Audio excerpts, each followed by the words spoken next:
That's the reason why i-bless sila ni Lord. Okay. First is si David. Si David, all his life, despite lang sa one time na nakasa siya sa Ginoo, but all his life, David was called a man after God's own heart. And then when we study it, makita na nga, he really pursued God, and he really pursued to have a pure heart. Okay. Si David, daghan na nakapasakit siya. First is si Saul. Okay. Hindi ko ng Bible nga, after Saul returned from fighting the Philistines, he was told that David gone into the wilderness of En-Gedi. So Saul chose 3,000 special troops from throughout Israel and went to search for David and his men near the rocks of the wild goats. At the place where the road passes some sheepfolds, Saul went into a cave to relieve himself. But as it happened, David and his men were hiding in that very cave. Sa kanina time manggod, gigukod na ni Saul si David. Okay. Gigukod niya because he really intended to kill David. So si David nagtago-tago na. One time, there is a long story na corner din siya ni David. Nakatong si Saul, kauban ng iya ang soldiers, and then nakapatuod si David sa iya, and then naghimo ni David. Okay, so verse 4. Because si David, ginan siya siya mga kauban, now's your opportunity. David's men whispered to him, today is the day the Lord was talking about when he said, I will certainly put Saul into your power to do as you wish. Then David crept forward and cut off a piece of Saul's robe. But then David's conscience began bothering him because he had cut Saul's robe. The Lord knows I shouldn't have done it.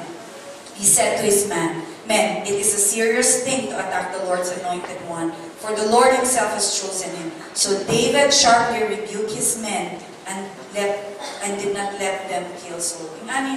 David served Saul faithfully. David did many exploits, killed Goliath, killed many enemies, okay, para sa iyang king, which is si King Saul. He was a faithful, he was a loyal servant.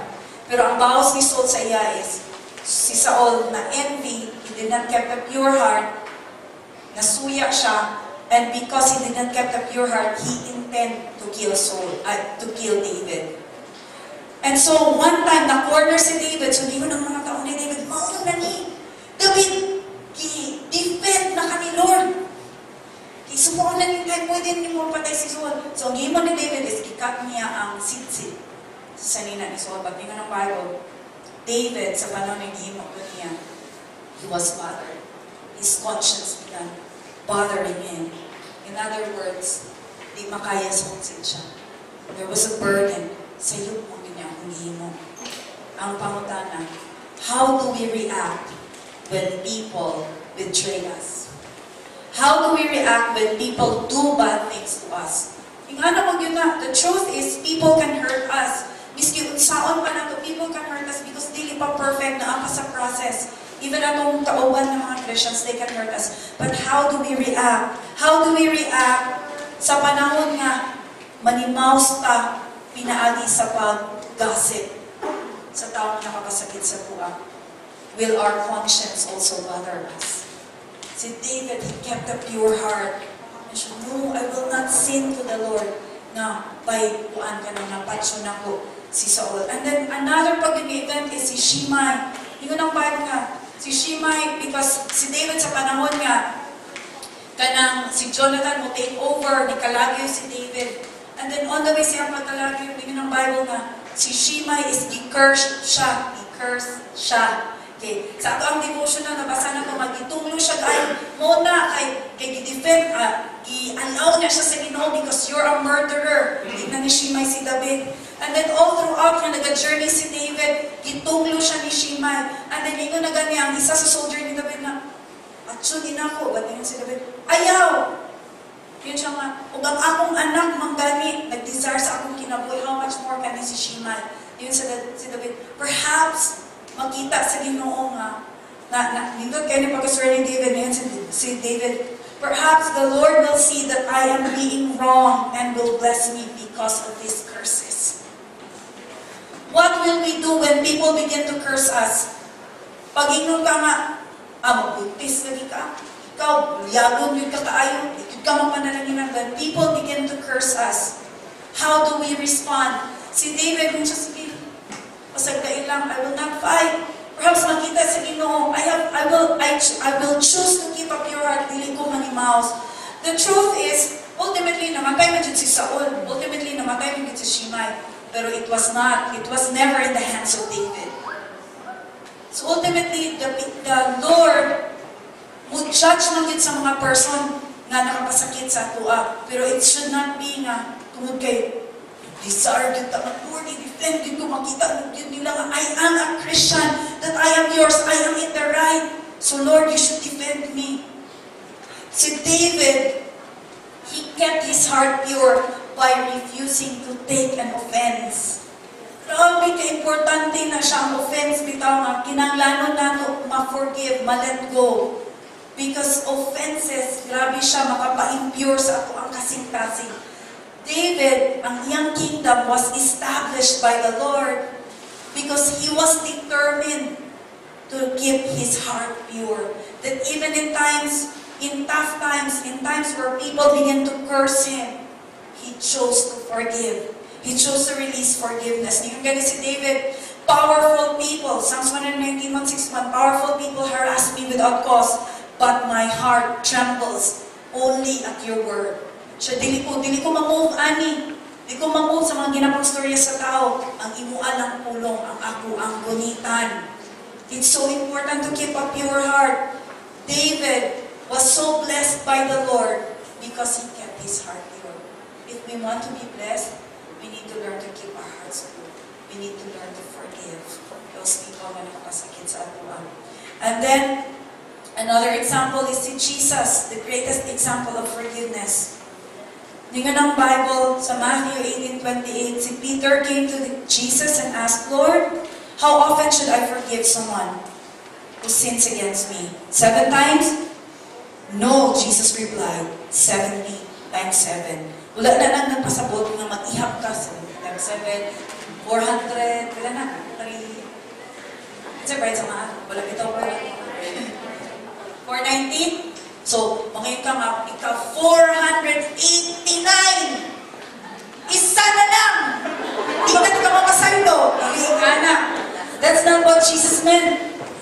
Jesus meant that we need to continue to forgive until it reaches perfection. How many of you here, ganun ka nga, forgive naman yun ako. Kita niyo, hindi ko gusto makita sa iyong face. Nakagawa, siya diri. Kauban ko yung mixer. So, pag-ibati mo, choose to forgive ng ihapon. Na naman naman si Jesus, continue to forgive until it reaches perfection. So, it's really possible to forgive. Nung na-realize na ako that a lot of things na naitabo sa ako, it's because we allow unforgiveness na mag-dwell. Kabalo mo? Kaya na itong mag-hyper ka, mag-ulcer? Yes, kanang pwede na tungod kay wala ka ni kaon. Pero studies have shown it's because of stress and pag mag-pull ka o grudge and forgiveness. So if we want to be healthy, let's learn to forgive. Si Jesus, ningan si Jesus, okay, nga iya ang blood, Matthew 26:28, for this is my blood which seals the covenant between God and His people. It is poured out to forgive the sins of many. Lord, because your blood was shed to forgive my sins, then I can forgive those who have hurt me. In closing, Psalms 24:3-4, kiningon si David, who may ascend the hill of the Lord, who may stand in His holy place, but he who has clean hands and has a pure heart, who does not lift up his soul to an idol or swear by what is false. If we want to dwell in the presence of the Lord, if we want to live a life that is full of love and love, if we want to live life to the fullest, then we need to keep a pure heart. We need to keep our hearts pure. We need to choose. Kabalo mo, keeping our hearts pure is a choice. It's a choice. Natongin mo. Okay. Number 1, dapat i-acknowledge nato that we're not okay. Number 2, let's choose to do our devotional every day. And Number 3, let's choose to deal with the issues of unforgiveness. Do not neglect, dili na ito i-take for granted ng unforgiveness. Because grabe na siya makapangaligaw sa atong kasing-kasing. When we maintain a pure heart, the presence of the Lord will go with us at all times. The Lord really wants to bless us. It is His will to bless His people. It is His will na we will behold Him. And when I say, yun ang Bible na those who have a pure heart will see God, wala na napaskog na mga matay na tadayo na heaven na tayo. No. Those who see God means you will walk with God every day. Isn't it a good thing knowing na you are walking with the Lord every day? Actually, mas mamadali ang ang trabaho pag kuyog-kuyog na ang presence in Lord. But, may tabo lang na siya when we choose to have a pure heart. This morning, I want to challenge us. Since hapit na man ang February, atong i-check na ito ang mga kasing-kasing. Okay, why don't we stand this morning?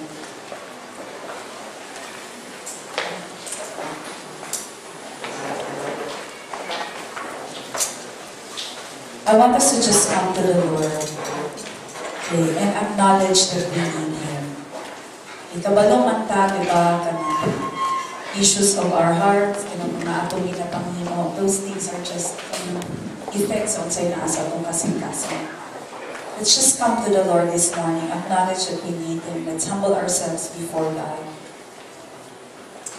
And then if there are people that you need to forgive, make a decision this morning and tell God, God, I choose to forgive.